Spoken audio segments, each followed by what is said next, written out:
दिक्कत तो नहीं होगा? देश को बचाने की लड़ाई है, अभी सीट को बचाने की लड़ाई नहीं। मान सम्मान हम ही लोग देते हैं, आरएसएस वाले तो वो मक्खी की तरह निकाल करके फेंक देते हैं। जिस दिन वो चाहेंगे देश की सत्ता को उलट पलट करके रख देंगे। मांझी जी ने तो खुद ही बीजेपी के चरणों में नतमस्तक करके समाज को धोखा दिया उन्होंने। लेकिन महागठबंधन का विचार बिल्कुल स्पष्ट है कि जो भी आदमी आरएसएस और बीजेपी के खिलाफ आएगा हमारे पास तो जरूर उसका हम स्वागत करेंगे। लेकिन मांझी जी जैसे लोग जा करके समाज के निचले तबकों की आवाज़ को गिरवी रखने का काम। नमस्कार, स्वागत आपका लाइव बिहार में। मैं हूं आपके साथ है संजीव सिंह। के पूर्व केंद्रीय मंत्री पशुपति कुमार पारस को लेकर के इन दिनों बिहार में खूब चर्चाएं हो रही है। देखिए, पशुपति कुमार पारस से पहले लालू प्रसाद यादव मुलाकात करने उनके आवास पर गए थे, दही चूड़ा भोज में शामिल हुए थे। फिर पशुपति कुमार पारस भी फिर दोबारा मिलने के लिए लालू प्रसाद यादव से राबड़ी आवास आए थे और चर्चाएं हो रही पशुपति पारस कभी भी महागठबंधन में आ सकते हैं अपने दल के साथ। देखिए, इसी को लेकर खास बातचीत करेंगे। हमारे साथ बात करने के लिए अजीत कुशवाहा जी हैं, सीधे बातचीत करते हैं। पशुपति कुमार पारस आ रहे हैं महागठबंधन में, स्वागत करेंगे आप लोग? ये तो सर देखिए, महागठबंधन के जो बड़े नेता हैं सभी दलों के, वो निर्णय करेंगे कि किनको रखना है किसको नहीं रखना है। लेकिन महागठबंधन का विचार बिल्कुल स्पष्ट है कि जो भी आदमी आरएसएस और बीजेपी के खिलाफ आएगा हमारे पास तो जरूर उसका हम स्वागत करेंगे।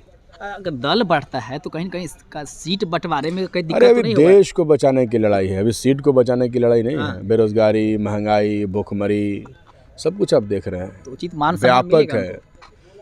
मान सम्मान हम ही लोग देते हैं, आरएसएस वाले तो वो मक्खी की तरह निकाल करके फेंक देते हैं। मान सम्मान कौन देगा? अपने भाई को मान सम्मान भाई ही देता है हमेशा। हम उनके अपने भाई हैं, ठीक है, कभी बीच में चले गए, इधर उधर हो गए, लेकिन अगर वो खुले दिल से आएंगे, साफ दिल से, तो बिल्कुल स्वागत करेंगे। अच्छा, विधानसभा चुनाव जैसे जैसे नज़दीक आ रहा है, सीट बंटवारा के लोगों का एनडीए के जो दल हैं अब अपनी बात को बता रहे हैं। जीतन राम मांझी 20 सीट पर दावा ठोके तो कह रहा है कि झारखंड में सीट मांग रहे थे, वहाँ पर नहीं मिला, दिल्ली में नहीं मिला, हमारा औकात नहीं था इसलिए वहाँ नहीं मिला, लेकिन बिहार में औकात दिखा देंगे, अपनी ताकत दिखा देंगे, बोल रहे हैं। धोखा दिए बीजेपी। कैसे देखते हैं? मांझी जी ने तो खुद ही बीजेपी के चरणों में नतमस्तक करके समाज को धोखा दिया उन्होंने। समाज के पास तो बहुत ताकत है, गरीबों दलितों के पास तो अपार हैसियत है, ताकत है, उनकी आबादी है 85%। जिस दिन वो चाहेंगे देश की सत्ता को उलट पलट करके रख देंगे। लेकिन मांझी जी जैसे लोग जा करके समाज के निचले तबकों की आवाज़ को गिरवी रखने का काम करते हैं। तो धोखा आप समाज को दीजिएगा तो धोखा आपको भी मिलेगा। तो इससे क्यों बेचैन और हड़बड़ा रहे हैं? राहुल गांधी बिहार आए थे, बिहार आने के बाद उन्होंने जातीय आधारित गणना जो बिहार में होगा उस पर सवाल खड़ा किया और बोले फर्जी है। नहीं, पता नहीं क्या हुआ क्या नहीं हुआ, वो हमें नहीं पता। लेकिन जो बिहार का सर्वेक्षण हुआ, हम लोग उस समय सरकार के समर्थन में थे और उस समय बहुत सही आंकड़ा आया। हम उसके समर्थन में हैं, कोई दिक्कत नहीं है। उसी आधार पर हम लोगों ने मांग उठाया कि दलित पिछड़ों का रिजर्वेशन बढ़ाया जाए। सरकार ने माना भी। ये अलग बात है कि न्यायालयों के चक्कर में वो फंस चुका है। हम लोगों ने मांग किया कि जो महागरीब हैं, जिनकी आबादी लगभग 95 लाख परिवार है, वो 6,000 रुपये से नीचे की आमदनी में है, उनको कुछ सरकार मजबूत करे। तो उनके लिए सरकार ने 2 लाख रुपये देने का घोषणा किया। ये अलग बात है कि बीजेपी आ जाने के बाद सरकार उसमें बहुत धीमी गति से चल रही है। अभी तक इतना 2 साल बीत जाने के बाद मात्र 40,000 लोगों को 2 लाख का पहला किस्त मतलब 50,000 रुपया दिया गया है। तो इस हिसाब से तो पता नहीं कितने साल लग या कितनी सदियाँ बीत जाएंगी तो पैसे नहीं मिलेंगे। लेकिन हम लोग का इरादा उस समय बिल्कुल साफ था, इसलिए हमने ये प्लान बनाने में हम लोगों ने ये सवाल उठाया था। अब सरकार बदल जाने से वो उस समय की योजनाएं अधर में लटकती हुई दिख रही है। लेकिन हम नहीं मानते हैं कि जातिगत आर्थिक सर्वेक्षण। राहुल गांधी कहा कि अगर हमारी सरकार देश से बनती है तो जाति आधारित गणना पूरे देश में करवाएंगे और आरक्षण के दायरा को भी बढ़ाएंगे। देखिए, आपको मालूम होगा कि हम लोगों ने शुरू से ये मांग किया। लोकसभा के चुनाव में भी एजेंडा था कि राष्ट्रीय स्तर पर ये सर्वेक्षण हो।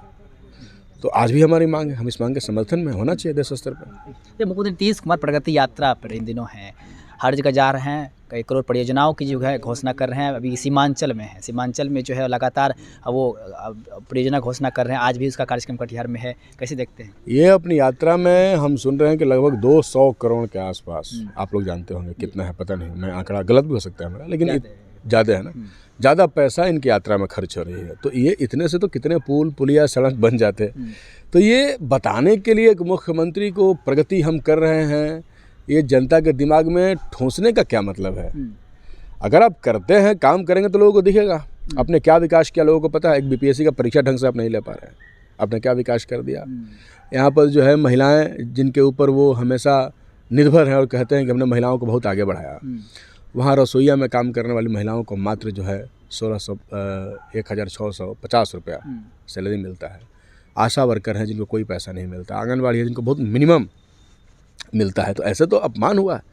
नौकरियां खत्म हो गई हैं बिहार में, लोग जो हैं बेरोजगार हैं, पलायन का फैक्ट्री बिहार बना हुआ। तो क्या प्रगति हुई है बिहार की जनता को बहुत ठीक से पता है, इसलिए उसको बताने के लिए ये लाखों लाख रुपए जो खर्च किए जा रहे हैं, बिहार की जनता को समझना चाहिए कि ये जनता की गाड़ी कमाई का पैसा है। बहुत बहुत धन्यवाद करेंगे। तो हमारे साथ बातचीत करते हैं भाकपा माले से विधायक हैं अजीत कुशवाहा जी। उन्होंने साफ साफ कहा कि जनता को सब कुछ पता है कि कौन क्या काम किया है। साथ साथ पशुपति कुमार पारस को लेकर भी उन्होंने कहा है कि वो अगर आते हैं तो स्वागत है। हम लोग ही ऐसे लोग हैं जो हर किसी का मान सम्मान देते हैं। तो वही जीतन राम मांझी पर भी हमला करते हुए कई सारी बातें कही है। क्या कुछ तमाम चीज़ को लेकर के वो आप सुन रहे थे। आप अपनी राय प्रतिक्रिया हमें कमेंट्स के माध्यम से दे सकते हैं। आप देखते हैं लाइव बिहार। आप सभी का बहुत बहुत धन्यवाद। बिहार बोर्ड 10वीं 12वीं परीक्षा की डेट शीट आ गई है। क्या आपकी तैयारी अभी अधूरी है? घबराने की कोई जरूरत नहीं। आ गया है read and pass, quick reviser crash course book जो दे आपको परीक्षा के लिए VBI प्रश्नों की अल्प समय में बेहतर तैयारी। प्रकाशक भारतीय भवन, खजांची रोड, पटना।